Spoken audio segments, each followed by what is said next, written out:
Tim.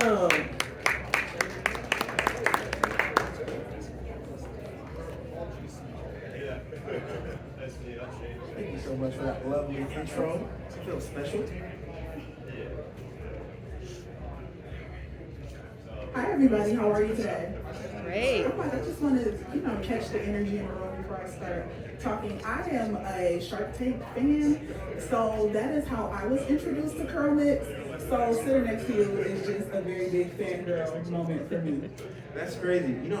We watched like all the episodes of Shark Tank prepping for the show, and just as fans before. And since I've been on the show, I haven't seen a single full episode. It wasn't my own episode. Oh, you don't have time because you're too busy running your company. But it was just a phenomenal experience to go from watching the show to trying out to then making it. Like, I'll never forget it, but I mean, it was obviously great for the company. But yeah, I cannot watch the show anymore. It's crazy. Well, once you've been on it, it's kind of hard to just go back to watching through a screen. You know how the soup is made, or what do they say? It's very, very different. So for the people in the room who don't know, CurlMix's beginning is attached to another ABC show that gave you the initial investment for CurlMix. Can you tell everyone what that was? Yes. So like a lot of young entrepreneurs, we thought we were going to be like the next Mark Zuckerberg, and we were going to start this tech company, raise VC capital, move out to the valley and blow up. But that is absolutely not what happened, right? My wife had an idea for a social network for women with natural hair called the Natural Hair Academy. So right after we left school in 2013, we hit the VC circuit, but nobody would return our calls, nobody would set a meeting. We couldn't raise money to save our lives. So then we turned to pitch competition. Couldn't win money, and to this day, have not won money in a pitch competition. And so we were just trying to find out ways to raise money, and we're hustlers. So we're sitting at home one day. She's got Who Wants to Be a Millionaire on in the background. I'm cooking and answering questions, and she's like, "How are you doing this?" I'm a super nerd, right? I was a captain of academic decathlon in high school, and trivia is just my jam. And so she was like, "You should go in the show because we can win money and then invest it in the business." I was like, "No, that's dumb. Like, it's a lottery. They're not gonna pick me." She was like, "You know what? We gotta figure it out."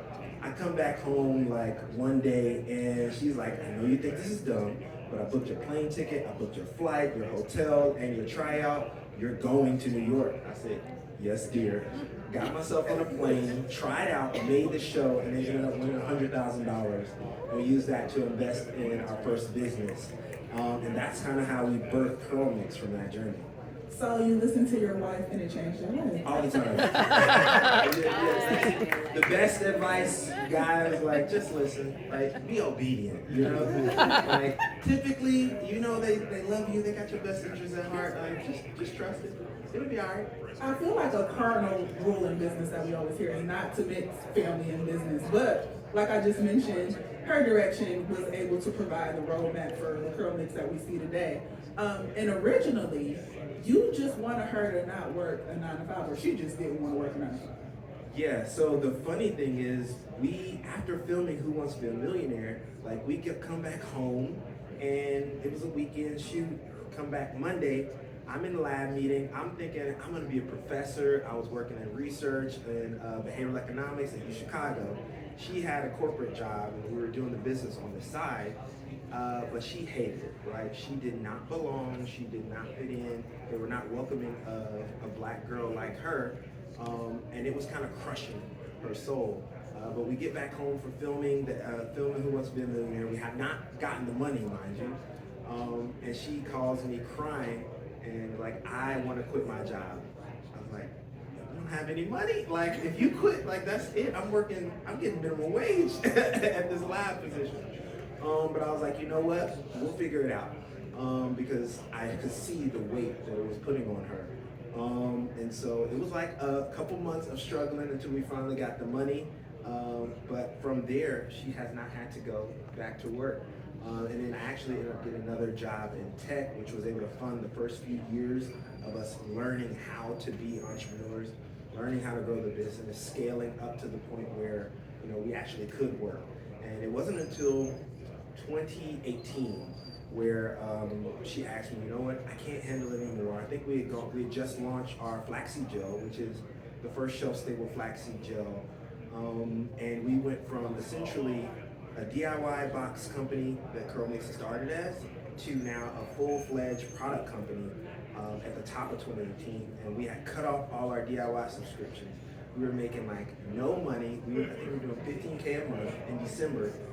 January, we cut everything off. We did 3,000 that month. We cried. We were like, this is gonna be bad. But I was like, you know what? Let's just stick with it. And then by March, we had 10x to 30K a month. And I was like, we got something. It's like, I need you to quit your job. We don't have no money. Again, you have no money. But it's like, we had 3 months of savings. If we can get the business to the point where we can pay ourselves within the next 3 months, I don't have to go back to work, and I can dedicate full time to work on the business. And we were still running everything out of our kitchen in our house. Like in the basement was the shipping department. And the fulfillment was in the living room. I had my baby. We just had a new baby at the time. He was like crawling up around the boxes and things like that. But we made it happen. That year we went from that $3,000 a month to over $1 million in sales that year. So we were able to make it, but it was through like trusting each other, continuing to like have faith in each other that we're gonna make the right decisions, we're gonna hustle, we're gonna find a way to win, and that was it. So you mentioned a few pivots. You went from social media network to DIY box to selling products and subscriptions. What are some things product-based businesses should consider, or any business, when pivoting from a business model that they thought was their tried and true to something completely different? The biggest thing is listening to the audience that you serve, right? A lot of people try to go the opposite way, like I have a vision for what I want to see in the world and I want to make that happen. But ultimately, we are servants of the audiences, right? We're servants of the culture. We're servants of the people who have needs that are going unmet. And our hope is, as entrepreneurs, to solve those problems for them. And so we, at each stage, we pivoted to match what our customers were asking for, to match what the culture was asking for. So DIY was like our thing. We kind of started that because my wife was a DIYer. She would come home, make her own hair care products because she didn't trust what the big companies were doing because they were literally poisoning us. And you can see more and more of that research coming out now. The big hair care companies were putting things in products that have now caused long-term health effects for a lot of minority women, particularly black women. She started to get alopecia. Her hair was falling out, so she cut out the perms, cut out a lot of the synthetic ingredients, and was making her own stuff. And we found a community there. And then that community was like, you know what, we love your products, but we don't have time to DIY. We're busy, we got kids, all that stuff. Can you just make it for us? And that's how we learned how to do the flaxseed gel. We went to a bunch of manufacturers, no one would make it for us. We had to figure it out on our own. And my wife, bless her heart, she spent a month in our kitchen, 7 months pregnant, on her feet, making like 50, 60 different batches to work this out because no one would do it for us. It was way too variable. We figured it out, and that was October 2017. Our baby was born in December. We pivoted that January, and we have not looked back since. Woo. So working on 56 different formulas, finding manufacturers, you can't go on Who Wants to Be a Millionaire every week. You get what I'm saying? Like, the money has to come from somewhere. What are some other ways CurlMix went about raising money after, the $100,000 went away? Yes, so we were lucky enough. So that month that we scaled to 30K, we got our first investment from Arlen Hamilton of Backstage Capital. She is like my friend and personal hero, but she was one of the first few people to believe in us. Again, on a whim, my wife booked a plane ticket out to San Francisco to one of her first events where she was going to be live. We gotta meet her.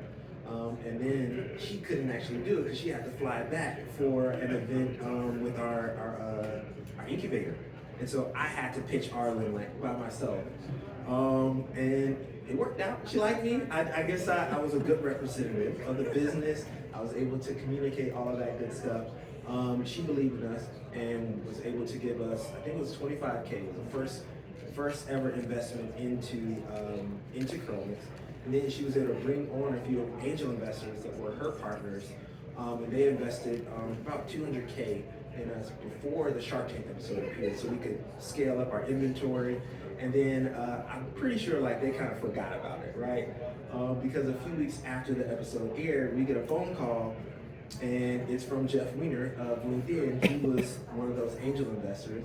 He was like, I watched the show with my wife. You guys were amazing. Those sharks are dumb. They missed out on an opportunity. Like, I want to invest more. He's like, yeah. His wife was like, oh, this is a really cool company. Do you know them? He's like, I think I invested in them. And he was like, I want to go more. And so between him and a few other business partners, we were able to raise 1.2 million on that first round, gave us a $12 million valuation after turning down the Sharks' $2 million valuation. And then from there, we launched the world's largest beauty crowd fund. And so now CurlMix is equity owned by our customers and the community we serve. We have over 7,000 investors, with the smallest checks being $250. And so it just really speaks to our goal of getting the culture involved in the workings of business, constantly serving them. And so we saw an opportunity where, we scaled from Shark Tank to over 5 million in sales, and we still couldn't get regular VC money. Like, we're going into these meetings, getting turned down, and we kind of got a little sick of it. And so we were like, let's just go to the people who actually value what we're doing, who understand the community that we're serving, who understand the problem, as opposed to, unfortunately going into a room of typically older white men, some of whom do not have hair, who you have to validate that this is actually a problem worth solving, that this is a market worth serving. And so we just went to the people who cared about it the most, and they showed up and showed out for us. And now we're thinking about doing it again. I love that. Allowing the community to have not only a personal investment, but a fiscal investment, I feel like it's critical to the growth of your company. These are the people who will be using your products. I think their know-how and their investment into the company speaks very loudly. So let's talk a little bit more about Shark Tank. First and foremost, okay, like I said, I'm a Shark Tank watcher. Robert was very shady on your episode. Like, I don't know if you saw it, but he was very shady. He was like, what is the difference between the before and after? Like, he just did not know what was going on. So when we talk about kind of raising money, how do you create that pipeline for cultural education for potential investors to get them to understand, yes, this is something that can bring you a lot of money if you choose to invest in this company, but the cultural significance of hair care products and just understanding that there's things they don't know? So one of the interesting things is, like, we have to, whenever we're doing our pitches, explain the market, how big it is. This is a multi-billion-dollar industry, right? And Black women spend more on their hair than any other group, right? And so explaining, one, that this is the problem, they're underserved, that there are lots of big companies in this space, but they don't serve them, they're not speaking to them well enough. And then on top of that, it's like, this is such a huge market, not only in the US, but globally, right? And it is currently a huge opportunity. So you get them with the opportunity, and then on the cultural side, you get to see our community show up. So we have, over 250,000 customers over our lifespan. We have a very, very active group of just customers. There's 20,000 women in a Facebook group with like 80 to 90% engagement. Like, these women are actively involved in this community. And so when we are able to know our customers by name, constantly talk to them, pull up the Facebook group and post about just how excited they are about the product, how they're using it on their family, their friends, like taking pictures, like, I did my daughter's hair with your product, and this is the first time she was ever felt comfortable having her curls out. Like, those kinds of things really, really resonate. And it forces us to kind of keep going when things get tough, because we know that what we're doing actually makes a difference, and it's a big opportunity in the market. Interestingly enough, the person who knew the least about your product ended up being the shark that pitched you the deal.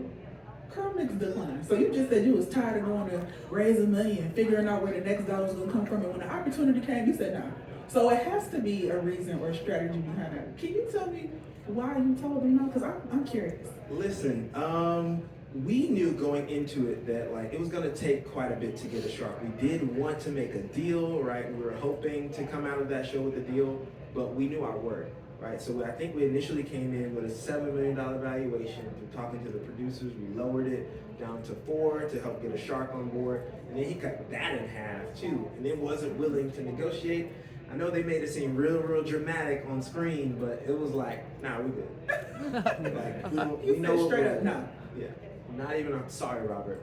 And I gotta get a shirt. They gotta get a shirt. Sorry, I don't know if you know about a lip bar, of course, a Detroit business that was on Shark Yes, Tank. and they put up our besties. They right? put up the "Thank you, Mr. Wonderful" billboards all over Detroit to say like, I know you declined our offer, but we still were able to succeed anyway. So I think a Sorry Robert shirt might go up. Oh yeah, it's coming. It's coming. What are some green flags and what are some red flags that you think companies should look up when entertaining investors? The green flag is someone who gets it, right? The most exciting investors or the most helpful people in our corner, whether they're giving advice or money, is that they get it right away and they're excited about the product, they're excited about you as founders, and they really do believe in you. Like Arlen believes in us, so she continues to work on our behalf, right? There are investors who have just given their money and then like, we'll forget, right? But that's not the kind of money you want, especially in a market like ours that at the highest levels, I'm competing with the Unilevers, the P&Gs, the Johnson & Johnsons. And so you want to have a lot of smart money, not like Robert, but a lot of smart money and a lot of people who actually believe and will work on your behalf. So red flags are as soon as I have to explain like, well, what is a curl? Then I've lost you. You can't go forward. So we know just historically the predatory lending practices that marginalized people face. There's a big fear over taking other people's money in our community, whether that's as investors, loans, or anything like that. Did CurlMix ever have those fears, and how did you get over it? It is a big fear, in particular because we're afraid to give up control. That's not something that we've ever really struggled with, but in order to get into that, because we grew up on like the social media giants, the Instagram, the Facebook, like we had that dream in mind, and we knew, you know, Mark Zuckerberg when they IPO'd, I think he has like 20% of Facebook, and well, Meta now, but we knew that we wouldn't have, like by the time we get to the end or a big exit, or if that ever happens, that we would have to give up some equity to get investors. But the concept is like, would you rather have 100% of a grape or like a slice of a watermelon? Okay. And so we knew that we could go bigger, go farther, go faster with investment, with people in our corner. And that has been working for us so far. So we have talked about so many ebbs and flows with CurlMix. I know you have mentioned this to me personally, but what moment at CurlMix made you feel like we got a hit on our hands, what we are doing is working, and we are taking it to the top? Actually, that flaxseed gel was the biggest thing, because when we first launched it, we had got the formula right, but we hadn't made any. And so one of the cool things we've learned about over our time in business is that if you have a product that you think is going to be a hit, like you don't know it's going to be a hit until people actually put their money in for it. And so we always test. So since my background and our goal was initially to be a tech company, like we understand the process of alpha testing, beta testing, testing the market. And so we launched that flaxseed gel as a pre-sale. We said we'll do 60, launch it at a pre-sale to our email list. I sold out in a couple minutes. We're like, okay, let's open up another one, and another one, and another one. And then we stopped. It was like, oh, we actually have to make this now. So we were like, let's stop, but we got a hit on our hands. And it was enough to let us know, like, the market wants this.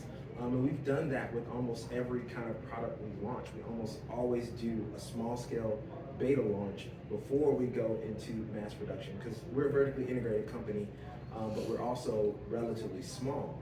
So we cannot spend a lot of time on failures. We have to move really, really fast through the R&D process, through the innovation process, through the launch process, so we can start testing that market as soon as possible. Well, CurlMix know a little something. You all were named as one of Oprah's favorite things. That is a list I look at often. So to see you on there, and I'm like, Shark Tank, Oprah's favorite things, you guys are killing it. And now you're distributed in Ulta. Congratulations. Thank you. That's huge, because One, it took a couple years off my life. I think the next shipment is due tomorrow, but we're ready for it, right? We spent a lot of years building up not only the company but our skills, scaling from our kitchen to now a 35,000 square foot facility on the south side of Chicago, which is cool enough. It's in the old Softsheen building. I don't know if you guys are familiar with Softsheen Carson. Yeah, but it's one of their main buildings, and we were able to like have that legacy move right into that space, and it's almost perfect for what we're trying to do. And my goal as well, COO, CTO, is to scale us in production-wise to get to 100 million in sales, right? In that facility, hopefully. And so I've had to do a lot of work over the years of working through the processes, constantly improving them, finding new ways to innovate, finding ways to like eke out more and more production, because we have a long road ahead of us when it comes to like the competition in our space. And we feel like, one, being vertically integrated, like having everything from R&D all the way through marketing and distribution in-house, we can move really, really quickly. But it was a lot of time and investment to get here. And so we turned down all of the retailers for years and years until we felt like we were really ready. And so now we have that in place. It's just a matter of distribution at this point. And so our hope is to go from one retailer to this year, and then maybe expand that over the next few years, one retailer, one brand, to just continuing to build products and brands that serve underserved markets, and then scale them up, but kind of retain the control that you would have when you manufacture your own product. So we can ensure quality, we can ensure that people are getting the best, most safest, most effective ingredients, and then also that they have the customer service that they need to feel heard, and that they're not just like some big faceless corporation. Like me and Kim, we go live in our Facebook group. I think, for a year and a half, we went live in our shower to teach people how to use the product at our house. We call it Wash and Go Wednesday. And so we've built up real relationships with our customers. If you look at the shelves in Ulta right now, every single one of those models is a customer who did their own hair for that photo shoot. So when we say we're community minded, when we say like we're customer driven, we really do mean it. And they are the best experts and the best examples of what our brand can do. And so we try to keep that going as much as possible. I love that so much. I'm just thinking, before today, I know you all have probably been approached about retail for years. What are some things that you felt like needed to be in place before you were ready for this larger distribution? Distribution at that scale, or going into retail too early, can really crush a small business, right? So most hair care companies think like, in order to win, I must be in retail. But what that really looks like on the ground is you are filling these huge orders, and you might not get paid 30, 60, 90 days out, and then you're just constantly at the whim of these larger corporations who you're just kind of another number for. And so you really want to spend the time to build up your audience, build up your operations, essentially build up a little bit of power so that you can come to the negotiation table with demands, with them wanting to meet you where you are.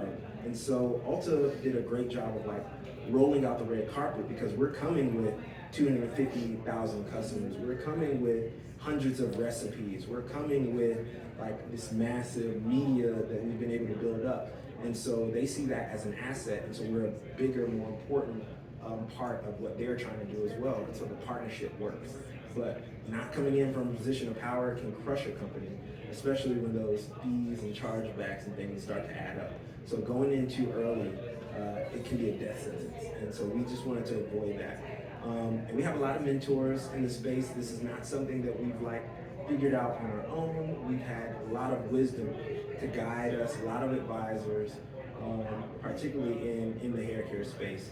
It's a really, really close-knit community, especially among the Black founders, and we try to share as much as possible. And so Kim and Melissa talk, right? Kim will I mean, we'll just go to dinner with like suppliers or our friends in the industry and just like, what's going on right now? What can we do better? Like, we have this problem. Do you know how to solve it? Like, have you been through this before? Do you know so-and-so at this company? Can you intro me? And so creating that network of business owners, of entrepreneurs has been really, really impactful in our success. And then it also helps us constantly learn more and more about how we can be successful. That's our biggest strength is in our community, in our network, and in our ability to just keep learning from other people. Community at every step along the way you have mentioned is really important to you, and it shows just involvement, creating community buy-in just is a completely different way to build a customer base. So I love to hear that. So like you mentioned before, the natural hair business is growing and has grown so much since CurlMix even came on the market. Your evergreen product, the flaxseed gel, is what made you a leader in that lane. Like you said, nobody else was doing it, nobody else was doing it the way you all were doing it. So you were able to breeze through and create a cement in the natural hair care business. What are you developing next that will have you established as a leader? So we already built it, the lane is here, you are in Ulta. What is coming next that will have everybody like, yeah, CurlMix know what they doing, okay? So, I don't know how much I can reveal, right? I know you're trying to get secrets. I love it. We'll see. But the biggest thing for us is we recognize, because we're so close to the customer, we can literally ask them what they need. Like, if we're planning on launching a product, I'll put a poll in our Facebook group and then have them vote on it, and then we'll do that. Like a small batch or a lab batch, and then if they buy it, we'll make it. If they don't, we're back to the drawing board. But one of the cool things is we were able to develop a second brand. And so, CurlMix is our first company. We were able to scale back to multiple millions in sales, but we also launched a company called 4C Only, and that brand serviced specifically women with 4C hair because they are also underserved in the market, and there was no product marketing directly to them, speaking directly to them. And we thought we were doing it at CurlMix, right? We had, our light, medium, heavy, and ultra hold products. Ultra hold works for 4C hair, but they would be in the comments of our ads like, that model doesn't have 4C hair. I don't think this is gonna work. We realized we're not speaking to them effectively. They're not being served effectively. So let's dedicate the time, energy, resources to this group of women who are hungry for a product, right? And so that was the birth of 4C Only. And its branding, its marketing, its products are radically different, right? Everything is scoopable because someone with really, really tightly coiled hair who has 4C hair, if it's too light, it's not gonna work. If the conditioner is not slippery enough, it's not gonna get through their hair, right? So those products are more concentrated. Everything is thick. It scoops, like you can turn our deep conditioner upside down and shake it. It will not move. And so we knew, like, through all of that research, talking to customers, this is where we need to go. And we will continue to look for these white spaces, these underserved parts of the market that either the big companies will ignore or just can't service. And I feel like that's where we'll win. And we can kind of sneak up under the radar, and eventually they won't know what hit them. We'll see. We will see. So let me just get personal really quick. I have a 5-year-old daughter with 4C hair. I'm the woman with 4C hair. I came across 4C Only on my Instagram feed, literally saw the way the products were marketed, thought they would work great for me, ordered them, and I am in love with them. Meeting Tim today and finding out that company is connected to CurlMix, I was completely blown away with how differently they are marketed. And also, if we know CurlMix, we know Tim and Kim. Like, your face is branded with the product. 4C Only is essentially faceless. I had no idea that they were the owners of this company. What are some benefits of kind of owning a company and it being faceless? Number one, we were able to kind of demonstrate that we know what we're doing when it comes to like launching brands, right? 4C Only is another 7-figure brand, and it's only been around for a couple of years now. And so it proves that, everything that we've learned over the years about building community, about serving these markets works. But it's also a way for us to show that we can create assets that can then live on without us, right? And so our goal, typically when you have a company and it's founder driven, You kind of do need that, especially when you're small, to build trust. A lot of what we are seeing in the market nowadays is if you don't know who the owner is, if you don't trust the vision of the company, if you don't trust, the motivation of those founders, you won't buy. And that's how close you can get to a brand, especially when you're D2C, e-com. Like I can go to your website, I'm gonna read the about page. Like I'm gonna go on your Instagram and like see what you're doing at home. Like, yeah, people get really, really into it. And so they really do have to form a relationship with you and to trust you. And that shows that like we have that, we can do that, and it works. Yeah, and I would say that if we can continue to do that, we can be a really big company one day. I think First the Only will be a really big company because I know how much I spend on the products. When scaling a product-based business, what are some questions you think companies should be asking themselves throughout the process of, growing? The number one is to actually solve a problem. I think that was the biggest advice that helped us figure out we needed to pivot from the flaxseed gel. And yes, we talked to our customers, but we realized DIY boxes are a fun project. We call them, they're a vitamin, not a painkiller. Nobody really cares that much about vitamins because they're not taking away pain. Like, but everybody knows their Advil, Tylenol, ibuprofen. I think if you tried to name your vitamins, you'd be like, I think Flintstone? Like, what was the last vitamin you actually knew about? But you really want to be solving pain points, problems in the market, because that's what people pay for. And so finding that pain, searching it out, speaking to it, and creating a problem or creating a product or a company to solve it, like really providing solutions. And the hope is that you're also solving a problem that people are going to pay to solve, right? And you're talking to the right market.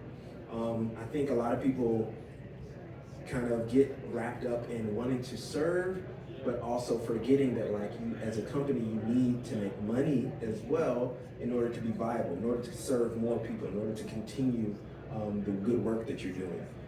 And so building in enough margin and enough space in that product to actually make your growth goals possible.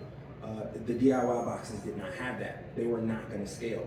We were making maybe a couple hundred and filling them in our apartment building or inside of what was it? Those the rental sheds. We were in the building. Sorry about that, guys.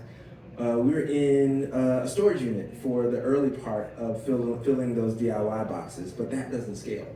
There was no margin in those, and so we had to find a way to get margin, but then also solve a real problem.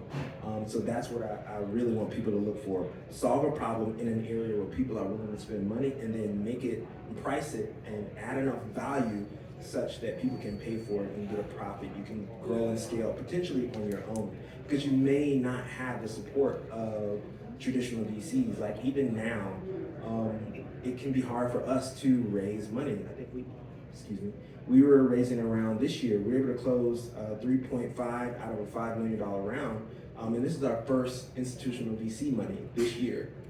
And so if you don't have, maybe you're just starting out, that might not be available to you. So making sure that you can kind of grow and self-fund and hustle for a little while would be the biggest advice I can give. And then when you've kind of shown the market, shown that you can grow, shown the opportunity, that's when you want to go start pursuing traditional VC funding and starting out with something like convertible notes, where we started, and then kind of building up to equity. And honestly, I do recommend crowdfunding, especially if you're serving a market that or you have an audience already. Like crowdfunding is now a viable option, and it scares VCs because they're kind of, you're able to kind of skirt the traditional pathway. But we kind of see it as an asset. We got VC money and we can get crowd money. And then that crowd can reinforce the VC can reinforce the crowd, vice versa. But it means more options for founders. And that's kind of the win for us. Congratulations on securing the VC funds. Thank you. If you know what I know, about 2% of VC funds are awarded to Black entrepreneurs. So the ability to be able to do so and do so successfully means a lot, because 98% of people get told no. Yeah, I think Kim was one of the first 50 Black women to raise over $1 million in VC funds. So, and that number I think is hovering under 200 right now. And so there's a lot of space that kind of needs to be made up. There's still some equity that needs to happen in the VC world, and so if you can get it, great, but be prepared to go without, right? Because we're still facing an uphill battle. When you just mentioned that, that's what I like the most. You was like, yes, this is available, but more than likely you will not get it, so prepare for that. I hope things change. Me too. We're hoping that we can lead the charge. So I think the biggest thing is we're going to need a few great companies to be great examples, right? We've had the benefit now of just over the last couple of years, some really great exits and unicorns in our space. So Shea Moisture is a unicorn. They exited, I think it's 2018, and then now we just had the Mayel Organics get acquired. And so the more you see these companies winning, the more that shows that like the Black women are viable investments, not just for your DEI money, but actually to grow and win for your fund. And the more we can demonstrate that, the better I think our whole prospects will be. So we gotta win. Right? We have to win. I think the highest space where we see the benefit of Black women and their dollar is social media. How is 4C Only and CurlMix's social media presence helpful in being able to grow and scale the company? Do you think that's something that put Ulta in front of you all? And I know you mentioned the Facebook group. So what tools do you think business owners could be using to grow value in their company? The currency of this century will be attention. Like, that's just a fact. You cannot grow without attention. Especially if you're going to be e-com, especially if you're going to be online. You really need to be able to interrupt people's patterns, stop their scroll, get their attention, and have them learn about you, because there's so much noise. There's so much competition online for eyeballs. And so ads is one way to do it, right? I'm sure if you've ever been to our website, like, we're gonna follow you around the internet. You'll see our ads, right? But there is another thing, is just getting organic engagement, getting organic content will be the new way to get eyeballs. It's something that we're passionate about now, something that we're learning and getting better at, but it helps to have a lot of customers who can like be in your corner, produce that UGC, that user-generated content, but you have to grab attention, you have to entertain, you have to educate, and you gotta get people on your team.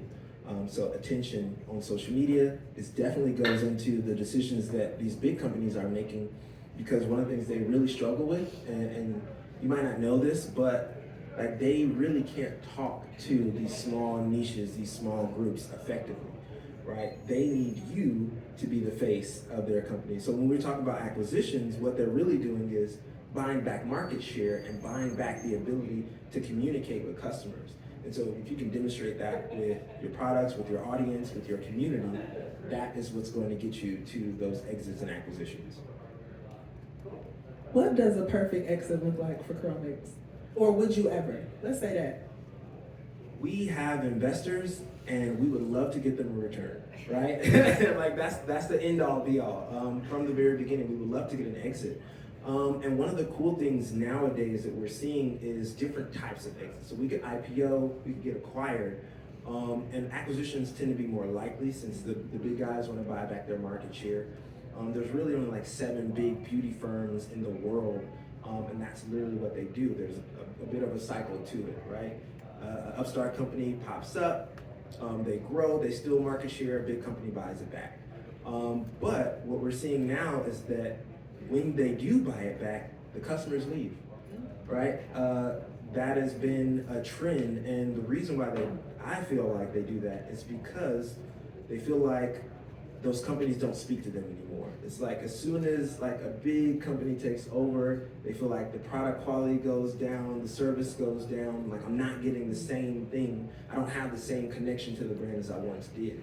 And so one of the benefits of one, having an audience and a large audience, and having our customers be investors in the brand, is when we win, they win too. So if we have an exit, like, they get a return, they're involved in that process. And I feel like that's what's missing, because typically it's just, oh, we've been investing all this money in this brand, I've been supporting it for years, and the founders, you know, they exit and then they go off in the sun on a yacht, right? a lot of people feel that. That's not really what happens, let's be honest. But they feel a little bit cheated. And we want them to win with us. So if we have an exit, they're gonna win too. And then on top of that, I think the other thing is you wanna make sure that you have some sort of autonomous control or autonomy after you get the acquisition. So we've seen it with Shea Moisture and Mayo. They've been able to retain either partial ownership or partial control, even within the larger spheres of those big companies, because they know that that's where the best direction is gonna come from. So it's almost like we'll acquire you and help improve your processes and give you the money, support, and distribution, but we still want you to execute your vision because we know that you'll do it better than we can. And so if you come in from a position of power, you can make those kind of deals, and everybody can still win. So the founders win, the community wins, and the companies win. And I feel like that is what's going to keep us going, and what's going to fuel even more acquisitions in the past and in the future. And you'll really just see more of the market get served, right? I think a lot of people look at acquisition as selling out, but it's not, because now we have the support of a larger organization to serve more people, right? I don't think we can go global and serve people in emerging markets like Africa. Like Nigeria has more women with 4C hair than we have Black people in the United States, right? Like this is a huge market that we won't be able to serve unless we can have global distribution, unless we can get better prices on our raw materials, unless we can get better prices on transportation, things like that. And so we can work in partnership with those large organizations. So having an acquisition is not a scary thing for us. And it shouldn't be a scary thing if you really want to see everybody win. Who doesn't like to win? Like everybody likes to win. I feel like I'm winning, Exactly. It's kind of a game, and we're having fun with it so far. On Shark Tank, you said several times over, CurlMix is $1 billion company. And I'm like, you stood on business. I like that. How close are you to that billion? So we just did our last round of funding, and I think we're at a 35 million post-money valuation, just around there. We got a ways to go, right? But we feel like we're on track to 10x that, because now we just need distribution. We've done all the hard work of the early investments to build up the scale, to build up the audience, to show that we know what we're doing and we're good at it. And now it's just a matter of becoming more and widely distributed and buying back market share. Thank you. I do not have any questions, but there are several of you out here. Does anyone want the catch box to ask Tim any questions? We're supposed to throw it. Oh, we're supposed to throw? Okay. I'm scared. We have the big house, but throwing is not my thing. All right. I know this way. Hey, let's go. Hey everybody. So outside of building a community, what advice would you give to someone who wants to create a consumer product in the beauty space? I would spend a lot of time early on finding the right market to serve versus finding the right product to create, right? There's a very, very big difference in how you approach those two problems. So finding the right market means, I might start something to try to serve women who might be lower income, but that's going to be very hard because you're not going to be able to get the pricing that you need to make that business viable early on. So you might have to go on the higher end, more custom, more personalization, more value, right? And so finding the right market, one that has disposable income, one that has a pain point that isn't being met, one that's easily accessible, right? We knew that our customers are online now more than ever, so we had a viable way to get their attention. If you start in retail, like you just being another product on the shelf is not a great way to get customer acquisition. It's not a great way to get insights into what your customers need, think, and feel, because you can't talk to them because you don't know who they are, right? And so being able to communicate with them online in a medium that allows a two-way exchange, and gathering data about those audiences that you're thinking about is going to be the way to start. Find the market, find the pain, create the product to serve them. Thank you. No problem. Hello. I'm so excited to meet both of you. Jen, hear so much about you and follow you and all that good stuff. Hey, girl. And You are gorgeous, by the way. I like this Thank fit. you. The hair, the Thank you. makeup. Okay. You're a beauty founder?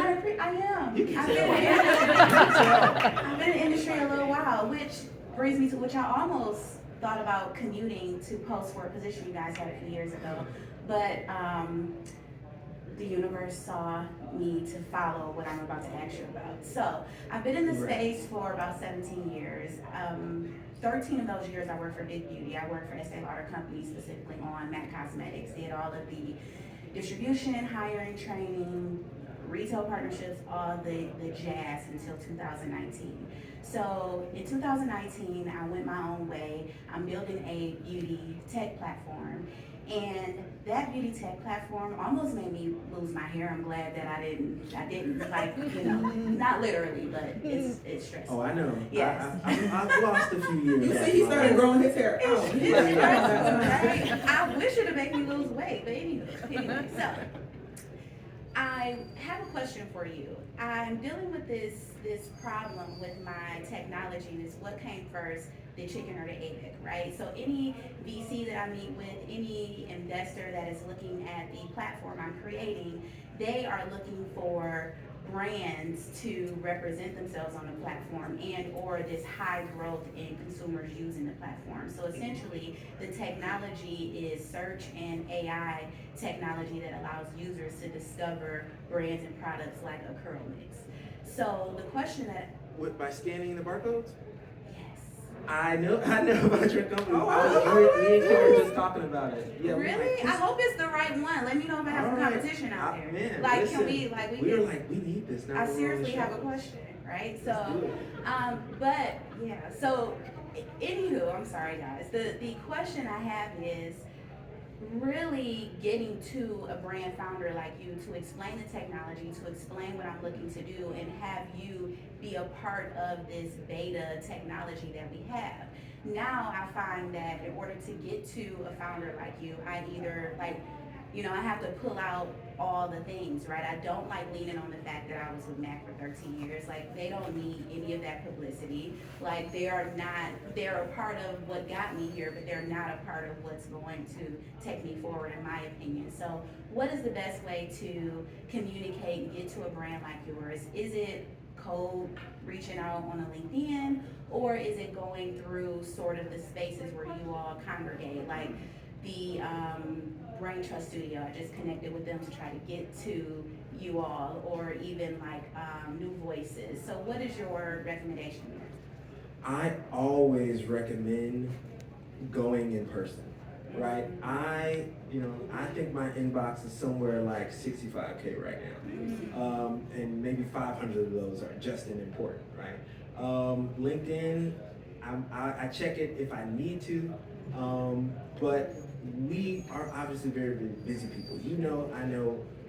So cold email can work because I have booked things off of cold emails. I've implemented new technology off of cold emails. Most of that is just timing, right? If you hit the inbox with a solution for a problem you're trying to solve right now, I'll see it and I'll go after it. But if it doesn't line up, it's going to get archived.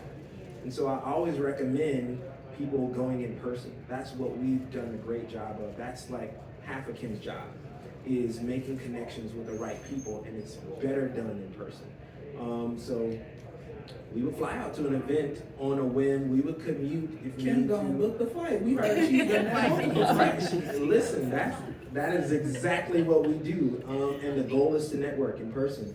You may not even have an ask, but you get in front of the right people who can introduce you to someone, and so on and so forth. You keep telling as many people as possible your story, what you're trying to do, your mission. You're going to get connected to the right people, but most of those things happen in person. Most of those things are a product of what networks you're involved in. We were lucky enough to join the Endeavor Network this year, which is just going to be another opportunity for us, but we're in every mastermind we can be in. We're in every Facebook group talking about small business and beauty online that we can be in. So we're constantly involved in those networks. But all of our investments were made because of a personal connection that happened in person. And without that, you're really playing with a lot of competition, and your message can get lost. And it could be the perfect thing that I need, but if I don't know about it, it just won't happen. So you're doing the right thing. We'll talk after. Oh, yes, thank you.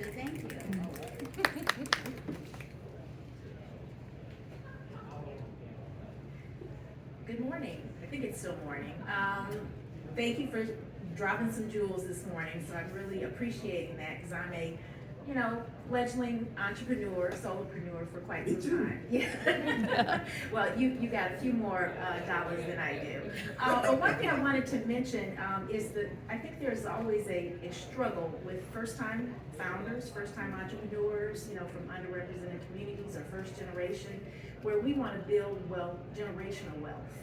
And you mentioned the exit strategies, and I've noticed a lot of companies, when they reach a certain point, they become attractive to the exit strategy. But I guess my question is, how do you see the ecosystem potentially balancing those two outcomes to try to look at forging a path for generational ownership of companies? And maybe that's in forging more partnerships amongst solo entrepreneurs, because there's many entrepreneurs who are all going kind of for some of the same spaces. And do you see that potentially on the future as an avenue or a path for those who want to have some longevity, perhaps from a generational wealth standpoint? Yes, that is a goal of ours. I think initially, we thought we were gonna be like billionaires. Like I said, we thought we were gonna grow really, really quickly. We haven't grown as quickly as we thought, but to be honest, the only way to kind of build that generational wealth is to get it from people who already have it. It's kind of zero sum. We know that traditionally, we don't have the funds within our ecosystems to make those things happen. So you have to sell parts of your company to get the equity and then build that wealth. A lot of people kind of get started up, especially early on, with doing too many things. But you'll find that in the history, most really, really successful founders who have gone from either very little wealth to then massive amounts of wealth have done it through creating a company that adds massive value and getting acquisition or IPO, which is a transfer of wealth from the people who have it to now for you to be able to pass it down and use it in other avenues. So if you want the wealth, you have to go and get it. And so yes, I see that as really the only path forward. And everyone, Tim will still be here. He commuted from Chicago for a long ride. I'm pretty sure he's not in a rush to get back in that car. I got a good audiobook, so so he will be around to answer questions. That is all of our time for this morning, afternoon, whatever point of the day we are in. Thank you all so much. Y'all give it up. He said, y'all gotta go with it when we back.